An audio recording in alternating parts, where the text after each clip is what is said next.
Hello guys, welcome back to my channel. In case you're new here, my name is Phil. So in today's video we are making coconut donuts. Let me tell you guys, I'm so excited to share with you this recipe because it's such a perfect treat, guys. These donuts are super soft, they're tender, they just melt in your mouth, and they are coated with the coconut glaze and the coconut flakes. And let me tell you, everything is just coconut, but they're so sweet, so yummy. You can have them for your Sunday brunch, for Sunday afternoon, any day that requires sweetness. Guys, these are so good and they're so easy to make. So without saying more, let's get started.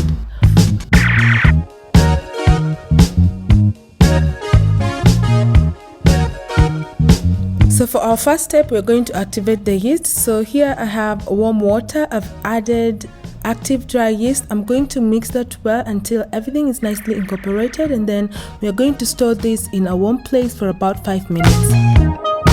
Next, in a bowl you will add melted butter. I'm using unsalted butter. I'm also adding sugar and salt. I'm going to mix this well. So remember to get the whole written recipe and the measurements in the description box down below. And if you're new to this channel, you're much welcome. Don't forget to subscribe. Next, you're going to add the eggs. So here I'm using 1 egg and 1 egg yolk. I'm also adding vanilla essence. I'm adding coconut milk. I'm going to whisk this until we have a smooth batter.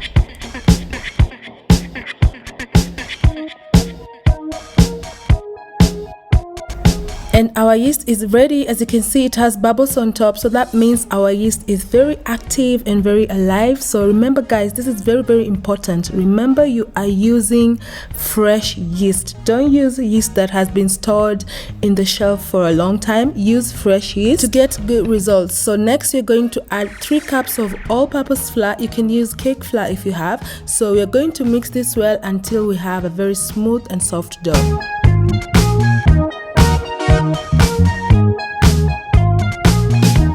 So next, I'm just going to switch and use my hands to knead.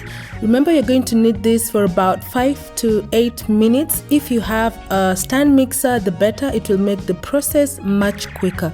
As you can see, the dough is a bit sticky at this point. So I'm just adding 1 tablespoon of all-purpose flour, and then I'm going to continue kneading this until the dough is smooth and not too sticky.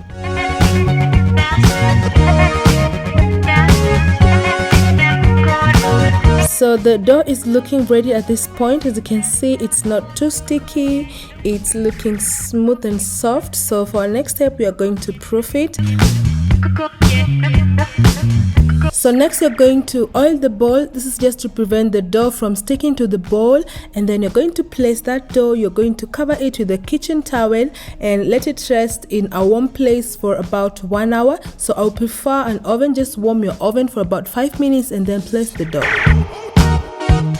So after an hour, the dough should have doubled in size. So you're just going to give it a light punch to release out some air buildup in the dough.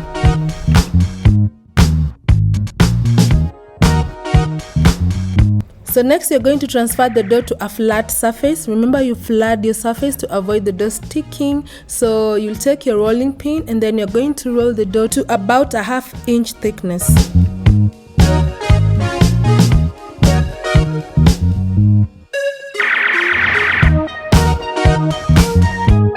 Next is to cut the donut shape. So here I'm using a donut cutter. I have a big round metallic donut cutter and a small one for the holes. So remember, if you don't have this kind of donut cutter, you can use the top of your tumbler or the top of your cup and a bottle top to cut the holes. So this recipe makes about 10 donuts. So once you're done cutting the donuts, you're going to place them aside as you continue making some other donuts with the remaining dough.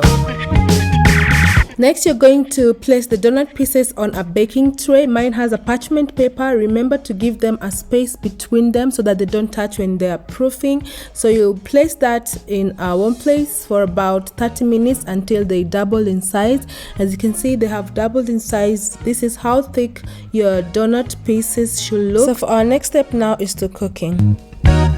So next, you're going to heat your oil. So to test if your oil is ready, you insert a wooden stick, and if you see bubbles, that means that the oil is ready to use. So you'll gently place the donut pieces in the oil, and then you're going to fry them for about 1 minute each side. Remember not to overcrowd your pan. So we're going to fry them until they're nicely golden browned.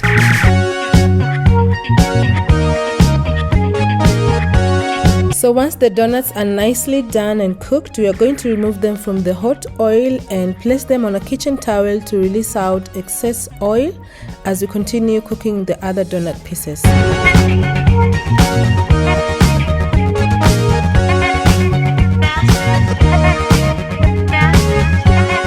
So here I'm just using the parchment paper to gently drop the donuts because I don't want to lose the shape, the round shape of the donuts.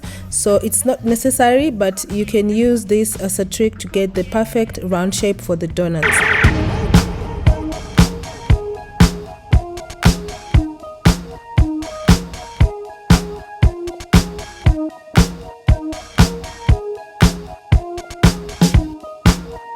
And the donuts are ready. They look so yummy. They are so soft and they smell so good. So we're just going to let them cool down as we make our glaze. So in a bowl you will add icing sugar or powdered sugar. You also add coconut milk and some vanilla essence. We are going to mix this well until you have a smooth glaze.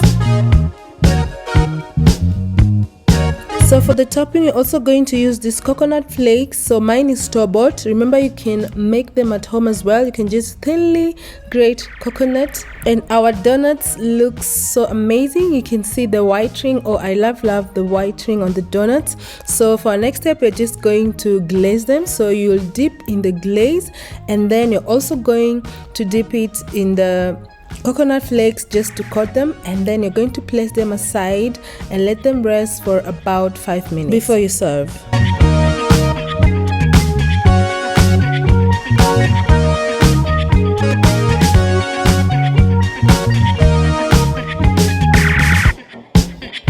And that's just it, guys. Coconut donuts, everything coconut, and it's a perfect treat for you, for your family, for your friends, for a Sunday brunch, or maybe any time of the day. And I tell you, you're going to love them.